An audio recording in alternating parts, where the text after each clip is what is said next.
እኚህ ሰው ከመንግስት ኃላፊነት ተግባራቸው በተጓዳኝ የሥነ ጽሑፍ ሥራዎች ላይ ተሳትፎ የነበራቸው በተለይም ለአማርኛ ቋንቋና ሥነ ጽሑፍ እድገት መሠረት ካኖሩ ፋና ወጊ ኢትዮጵያውያን አንዱ ናቸው።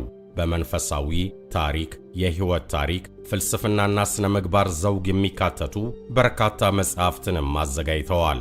ብላቴን ጌታ ሩ ወልደ ሥላሴ የሕይወት ታሪክ በተሰኘ መጽሐፋቸው ስለ ሰውየው ሲገልጹ በጀርመን መንግሥት 3 ዓመት ሙሉ ግዕዝ ቋንቋ አስተምረው ኒሻን ተሸልመው ወደ ኢትዮጵያ ሲመለሱ አጼ ምኒልክም ኒሻን ሸልመው የአባታቸውን አገር ሰጥተው ወደ በጌ ምድር ሰደዋቸዋል ብለውላቸዋል።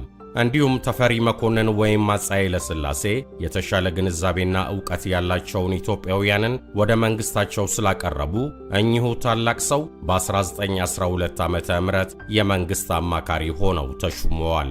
ለመሆኑ እኚህ ሰው ማን ናቸው?